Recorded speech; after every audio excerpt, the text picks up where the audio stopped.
See our next question. If x and y are two sets, then x intersection y complement intersection x union y whole complement is।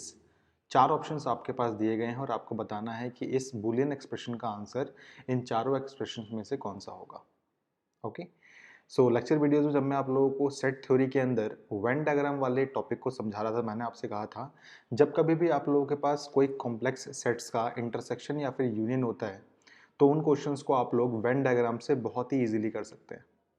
अगर आप लोगों के पास दो sets का union हो रहा हो, इसका मतलब क्या होता है? इसका मतलब जो भी एरिया फर्स्ट सेट में आ रहा है साथ में जो भी एरिया सेकंड सेट में आ रहा है वो सारा का सारा एरिया दोनों के कंबाइंड यूनियन में भी आएगा।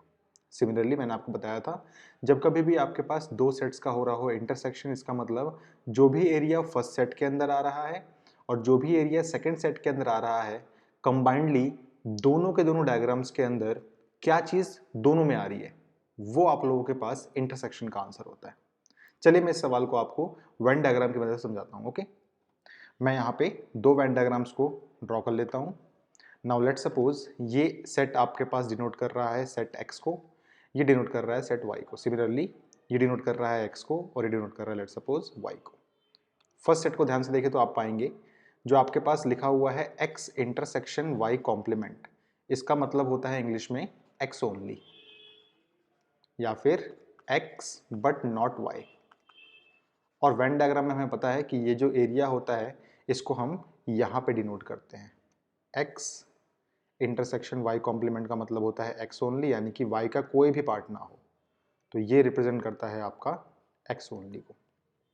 नाउ आपके पास सेकंड वाला सेट जो लिखा है वो लिखा हुआ है x यूनियन y का होल कॉम्प्लीमेंट।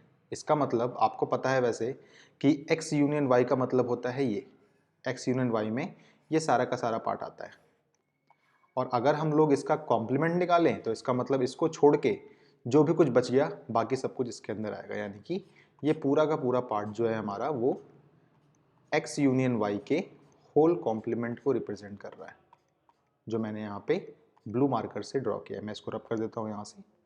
इस वाले पार्ट को अगर आप हटा दें तो ये पूरा एरिया रिप्रेजेंट कर रहा है किसको? x यूनियन y के होल कॉम्प्लीमेंट को। अब इन दोनों सेट्स के बीच में लगा हुआ है इंटरसेक्शन, इसका मतलब आपको देखना है दोनों डायग्राम्स के अंदर कॉमन पार्ट कौन सा आ रहा है। उसके लिए मैंने आपको थ्योरी बताई थी। क्या मैंने आपको बताया था कि आप लोग काम कीजिए, एक वेन डायग्राम को दूसरे के ऊपर इम्पोज कर दीजिए। आपने इसको लेट सपोज इसके ऊपर इम्पोज कर दिया।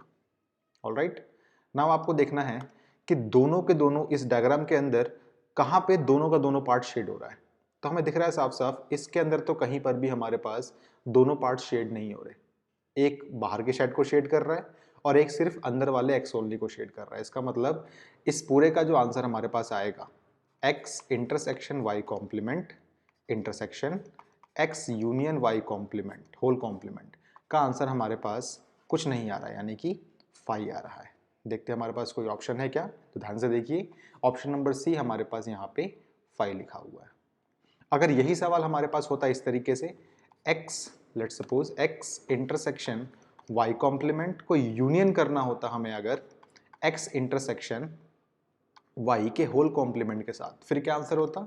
तभी भी आप दोनों फिगर्स को इंपोज करते एक दूसरे के ऊपर। एंड ध्यान से देखिए यहाँ पे जितने भी पार्ट आपको शेड में दिख रहे हैं वो सब का सब इसका आंसर होता, यानी कि इसका आंसर सब कुछ होता, यूनिवर्स होता माइनस, देखिए आपको y नहीं दिख रहा कहीं पे, इसका मतलब यूनिवर्स में से आपको y को माइनस करना पड़ता।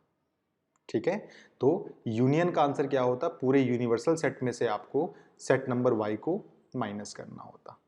इंटरसेक्शन का आंसर क्या है इसके अंदर? इंटरसेक्शन का आंसर यहाँ पे 5 है। ओके,